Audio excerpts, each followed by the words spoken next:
My third tip for giving an effective deposition is do not get emotional.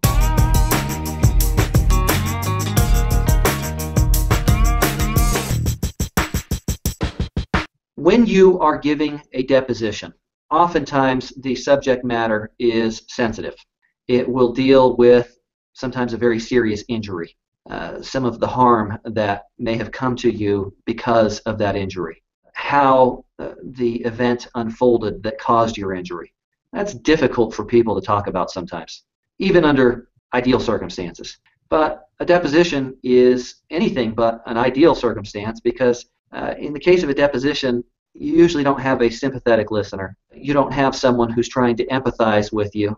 You have just the opposite. You have someone who is trying to minimize the harm that you've suffered or to try to shift the blame for that harm away from their client and oftentimes directly onto you. That's painful.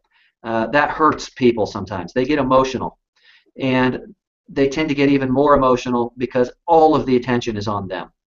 And that attention has a tendency sometimes to bring emotion to the surface. You really need to do the best you can to suppress that emotion during the deposition. There's several things that you can do to be able to do that during your deposition. One thing is practice. I spend a lot of time with my clients practicing how to answer questions in the deposition.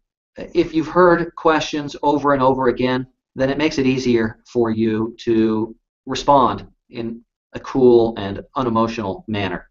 Another thing that you can do that's very effective for keeping your emotions in check during a deposition is to just slow down. When a question gets asked of you, pause. Let some time pass. Collect yourself. Ask over and over again in your mind, do I really understand what the question is that's been asked of me? How am I going to answer this? Let me think about this before I launch into my answer. Let me think about what I'm going to say. There are so many benefits to that. One of the benefits is it's going to give me time to object to the question if I believe that an objection is appropriate. But the biggest benefit is it's going to allow you to answer the question more effectively. That is my synopsis on my third tip for giving an effective deposition. Do not get emotional.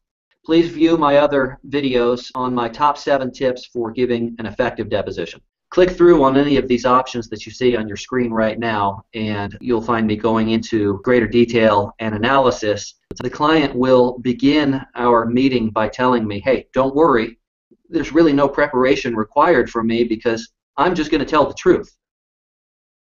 People, as a defense mechanism, because of the intimidation they feel, will attempt to prove their intelligence.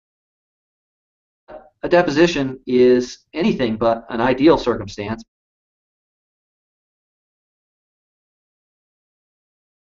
It's okay to estimate. It's not okay to guess. Let me define those terms for you. This is an example that attorneys frequently use when they're explaining this concept to clients.